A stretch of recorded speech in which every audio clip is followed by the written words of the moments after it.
Guys, it's me, Ben, back with another review, this time for Doom. But let me tell you a little bit about my love for Doom. First of all, I'm wearing a t-shirt. That's how much I love Doom.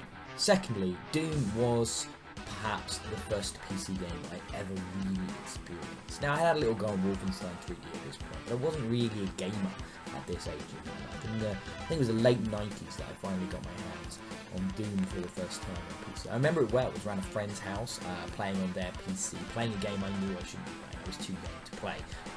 But, you know, it was those kind of games you snuck on and you just had to find a way to play it. It was such an amazing experience, a formative experience, one I'll just never forget. And it stuck with me all these years. I've even read the really bad books set in the fictional world of Doom. I've read Masters of Doom, which I highly recommend for people actually if you're into the story of Doom and how it came about, the story of John Romero and John Carmack. And you know, we've had Doom 1, Doom 2, Doom 3, and now we have Doom back again, kind of a reimagining. Not really a remake, but definitely a retooling of the original Doom. And I'm going to obviously get into that in some way very shortly. Yeah, here we go. No doubt about it. I came at Doom 2016 with no small amount of trepidation. First of all, I'd seen some Twitch streams of the single player and it had seemed kind of underwhelming to me. Secondly, Bethesda had decided not to release any code of the game early for review from the bigger outlets. So with those things coupled up, I was a bit worried about what the experience was going to be. Turns out, I was worrying about nothing.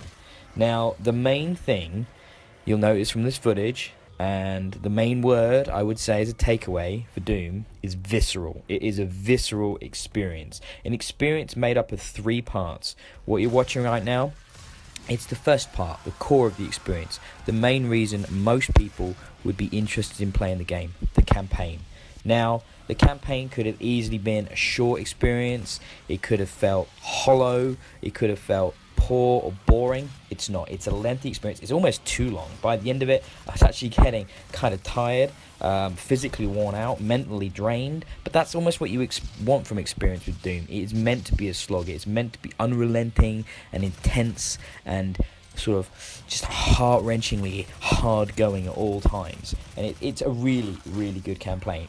It's not going to blow your blow your socks off when it comes to like narrative or anything like that.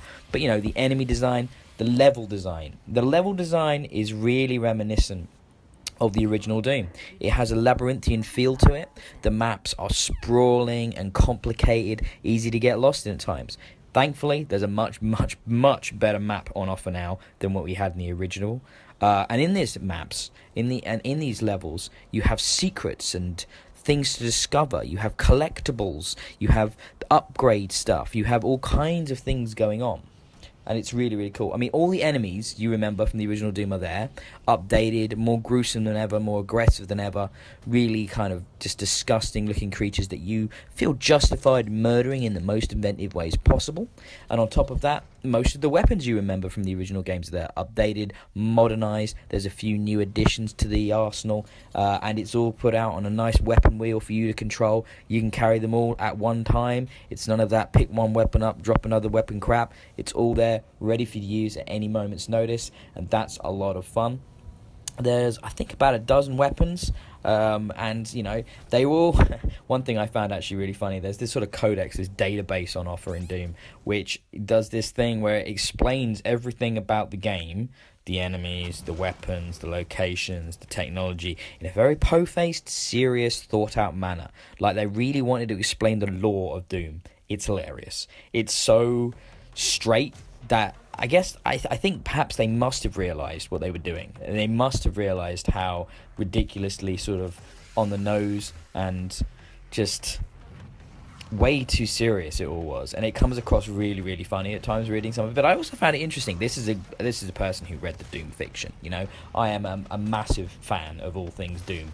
Hell, they even explain you know why you're this incredible powered marine that can do all this crazy shit. You're Doom guy, Doom Soldier, and it is so over the top. I loved it, and on top of that, you've got like layers of upgrading stuff. They've really looked at modern shooters now, so you can upgrade your weapons in various ways. You can upgrade your suit, your character. You can do all kinds of things to really give yourself the edge against the various hordes of hell, and you're gonna need it. The fights just get bigger and bigger and bigger and more intense.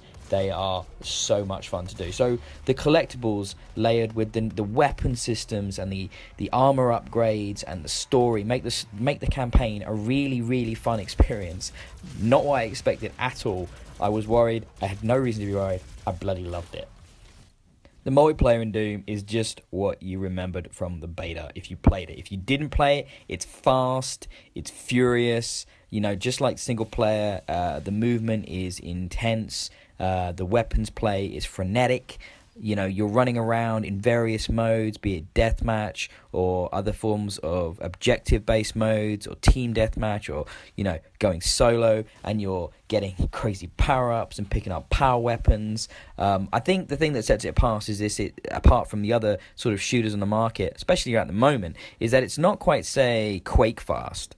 And it's this mixture of maybe Halo with a little bit of COD with its leveling system, with a little bit of UT in there, with the fact that you can take multiple hits from things like rocket launchers, and then there's ammo pickups and health pickups and shield pickups all the way throughout the map. It has a real mishmash of feels, but I really, really like what they've done with it. I think it's compelling and it's really fun. There's loads to unlock. Be it the different weapons that you unlock as you sort of start playing multiplayer earlier on. You get stuff pretty quick though, so you can start doing your custom loadouts just how you want.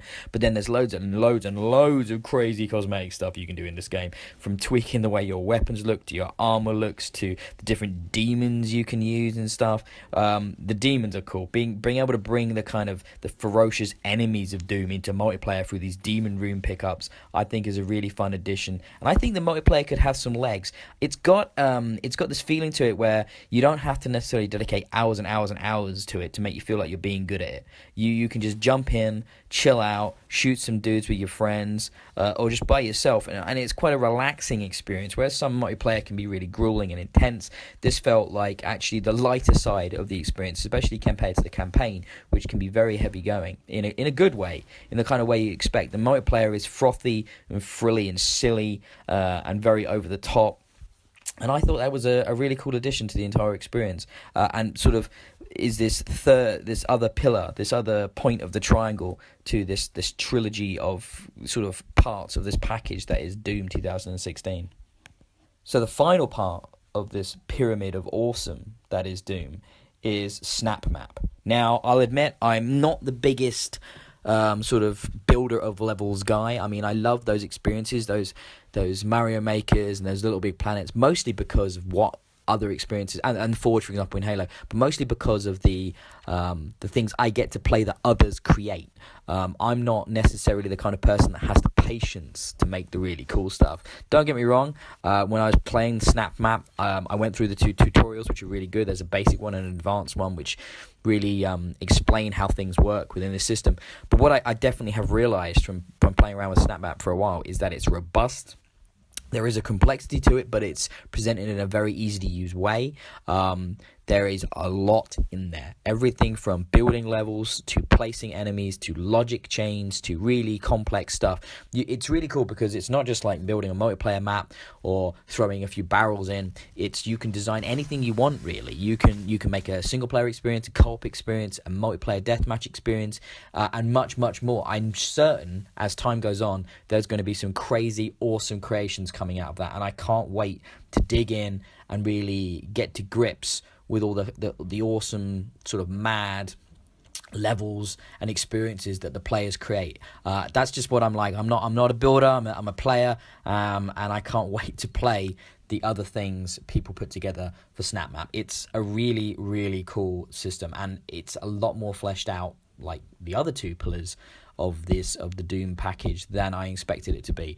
I was blown away by the depth of it. and the ease of use of it. And I definitely recommend tinkering with it. And even if just jumping in there and playing some of the custom crazy stuff, they've made it really easy to get into matches with other players on these custom maps and to find other people to play with in the co-op experiences and the single player experiences. So it's a really well designed feature, and I do think it's a cool addition that you just don't see in that many shooters. It really is crazy just how well done the 3 points of the Doom Triangle have been put together here. Well, 2 points of the Doom Triangle I never even knew I wanted, which was the multiplayer and the snap map.